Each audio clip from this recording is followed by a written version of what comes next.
This story is about corruption, but not necessarily by Ray Stevens. Although, in 2015, we really did want to speak to him about the Cableway. No, we are talking about system rot, a system that allows the well-placed to flourish and everyone else to help themselves. And that includes the media. Ray Stevens is a case in point. He's about as system as you can get. Chartered accountant Ray Stevens moved to the Gold Coast in 1979. He became a local businessman of some sort.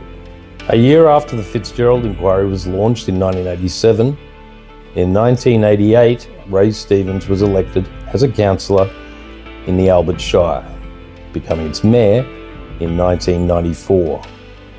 But only briefly, because soon after, in 1995, Albert Shire merged with Gold Coast City and Ray was elected its mayor. Until 1997, after just one term, voters kicked Ray out and brought back the previous mayor. Ray went back to running local businesses, maybe even a cafe or two. In 2006, Ray Stevens was elected to State Parliament. They call him Mermaid Ray. He keeps getting re-elected. Perhaps because the beautiful people of Mermaid Beach know systematic Ray will stop the skyscrapers and keep the homeless away. In between Ray's office and Nobby Beach is where all the really rich people live. No nasty skyscrapers shading out your multi-million-dollar villa views around here, unlike the rest of the Gold Coast. In 2012, the LNP won a landslide election under former Brisbane Mayor Campbell Newman. Newman appointed Stevens as a special minister advising the Premier. Stevens also became manager of government business, the leader of Queensland's only House of Parliament in its uniquely undemocratic unicameral system. In late 2014, just before the January 2015 state election, the Newman government rushed through amendments to the Nature Conservation Act, which allowed more private development and business in national parks. Included in the projects enabled by this act was a cableway at Springbrook to be built on a steep, rocky hillside in a fragile World Heritage listed rainforest in a national park, minutes from the centre of the Gold Coast. A cableway to be developed by a company owned by Ray Stevens and directed by Ray Stevens. It was the fourth time the LNP had tried to get this project going since the Fitzgerald inquiry had signed the corrupt coalition Joe Party to electoral oblivion in 1989. The mainstream media kept at Stevens for a bit. There were only a few Labor MPs in Queensland's sole House of Parliament back then, but when one asked him, "Are you a politician or a businessman?" Stevens smirked back, "I'm both." Here's the electoral office of Ray Stevens MP, sitting MP for Mermaid Beach since 2001. I came to this office, I'd say 30 times back in the day, trying to get answers about his 2015 cableway, as he never returned my calls. I didn't get any answers here either. Chicken Ray. The cableway, whoever owned it, was destined to be an environmental disaster of catastrophic proportions. But don't just believe IA, here's True Blue John Williamson describing a previous version of this zombie project. You know, I've been writing songs about the bush now for 30 years, and I'm especially inspired by those areas that are unspoiled, the same as they were 250 years ago. It's these places that make me really proud to be a part of this ancient land. And after all the landscapes I've experienced in Australia, my favourite place is just near the Gold Coast in southeast Queensland. It's called Springbrook. Now don't forget, this is Queensland, Australia's corruption capital, the Moonlight State. And not only are we talking about Queensland, but the Gold Coast, the sun, sand, sleaze capital of the state. Stevens claimed an official called the Integrity Commissioner had given him a clean bill of health. Campbell Newman, the Premier, said that if the Integrity Commissioner had a problem with Stevens, he should release the advice, of course. He couldn't. He was legally bound not to, without the permission of the MP. Ridiculous, but good enough for the mainstream media. So IA did something radical that no one else seemed to have done. We called Integrity Commissioner Richard Bingham. Bingham confirmed Stevens had not given him permission to release any advice. He told us he wasn't even empowered to correct the record if an MP was to misrepresent his advice. So that's when IA started calling Stevens, asking him to release Integrity Commissioner Bingham's advice. That was late in 2014. The election was due to be held in January 2015. In January 2015, pre-polling started. We spoke to the Labor candidate in Mermaid Beach, Gary Peed, and asked him if he had seen Stevens around. Apparently, said Peed, Stevens rarely turned up to pre-polling. He was sitting for a very short time during the day at this pre-polling booth. After a quick discussion, we agreed that Gary would call if Stevens bothered to show up. We didn't know exactly how Stevens would react, but what we did know was that he was a hothead. Now the rest is history. What's clear is that he was still, even in person, avoiding my questions about his cableway. Mr. Stevens, David Donovan. David, I'm here on the booth, I'm helping people here, and please make an appointment through the office and we'll do an interview then. Thank you. Yeah, look, Mr. Stevens, I actually tried to make an appointment through your office, but I've had a lot of trouble reaching you. You don't seem to be I'm interested. here looking after my constituents of Mermaid Beach, David, and that's my interest at the moment. We've got an election in a week and a half, and that's all I'm worried about. Can I just ask why you won't release the Integrity Commission you advice? Basically didn't listen to what I said. Why won't you release the Integrity Commission advice, Mr. Stevens?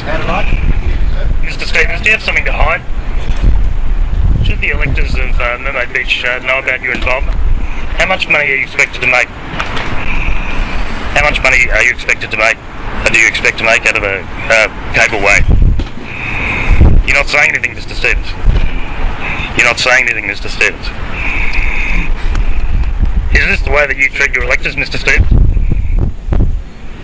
Why are you avoiding the media about the cableway, Mr. Stevens? Alright, that was Ray Stevens. President of local environmental protectors Gecko, Lois Levy, said Stevens' reactions to my questions were revealing.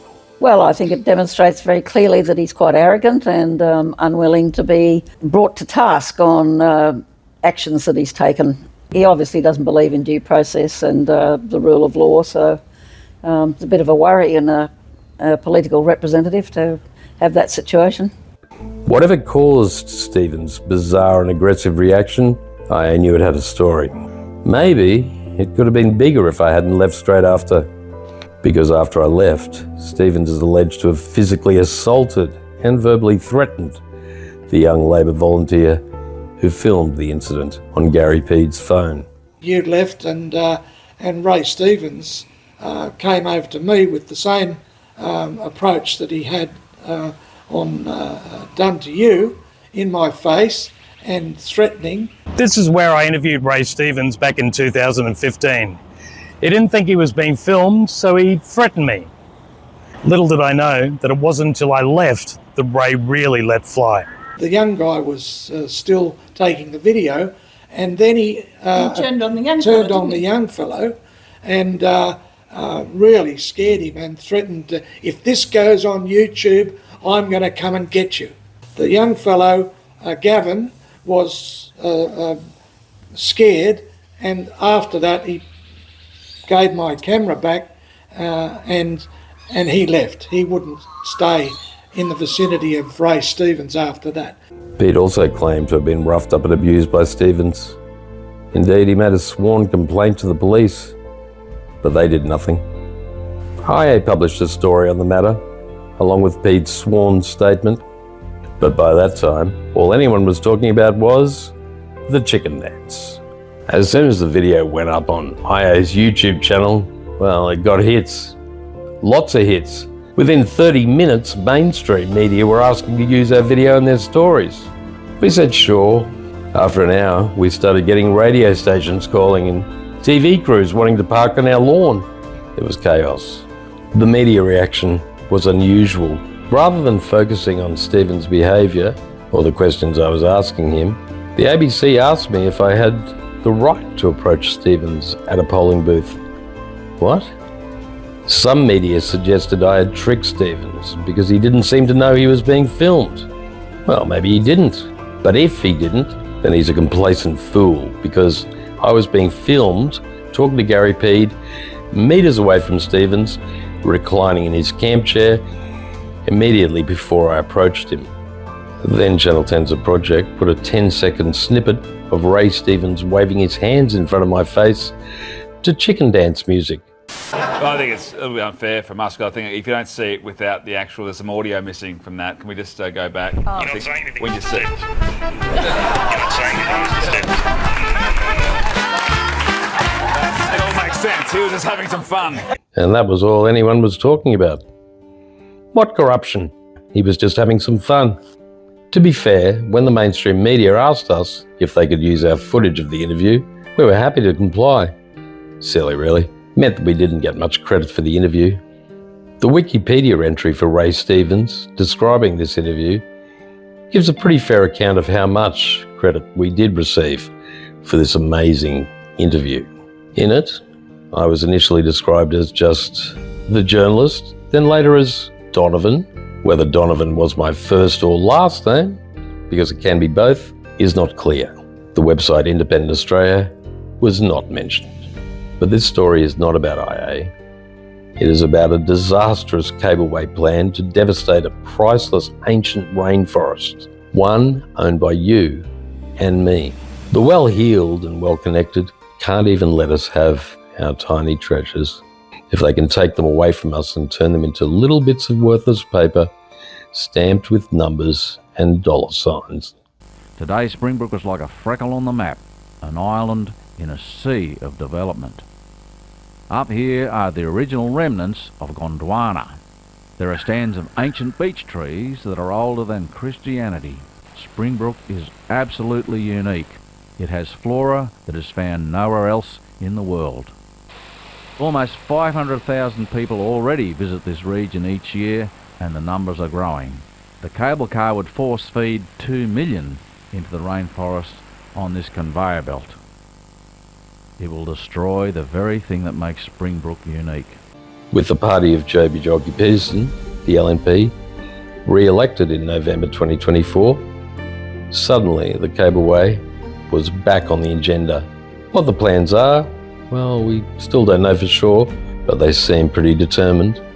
Again, Lois Levy, Vice President of Gecko, suggests developer mayor and lifetime LNP member Tom Tate is the one really behind these new moves. The mayor seems to have decided that we should have a cableway as an addition to tourism, and really and truly there's no information coming out of the council. There's been a couple of minutes at council meetings, but really no information at all about what they're actually doing it. Keris Ash, also from Gecko, says if the new plans are anything like the previous iterations, it will be an environmental disaster. What people don't realise is what it takes to build a cableway. So if it's going to be like it has been in the past, the other proposals, which is all we can go on because we haven't actually got anything to say where this thing's going, you're going to have to create roadways, pathways, whatever. You're going to have to chop down trees that are home now to lots and lots of listed species. There's so many different reasons why this can't happen, and the major one is bushfire. Yes. It's the safety risk of the passengers with bushfire. If you've seen the impacts of those 2019 fires with how fast they moved, how do you get people off a 10-kilometre cableway when the fire is only 5 kilometres away coming at 100 k's an hour? The activists have started mobilising and protesting outside council offices. It's a big deal. Independent Australia is not against cableways. They could be great. It's not against tourism, we're not against business, we're not even against making money. All of these things are good if they're done properly and sustainably. Now, I'm not against cable cars, and I'm not against creating a few new jobs, but I am against the destruction of our national monuments. But The Gold Coast Cableway is steeped in questionable history made with questionable decisions by powerful people, seemingly seeking only to advantage themselves, often harming those less fortunate in the process. The story, though, is not about Ray Stevens. He simply used a rotten system to try to advantage himself. And then, when he was held to account on it, he went a little crazy and did a little dance. This story is about a broken system, really, including, as a part of it, a media that just didn't do its job, that missed, or maybe chose to miss, an important story because it was easier and more fun to play a madman over 10 seconds of silly music that they called a chicken dance. Luckily, I was there 10 years ago and is still here today, ready to ask the hard questions of people like Ray Stevens, such as who is paying the piper and who is calling the tune.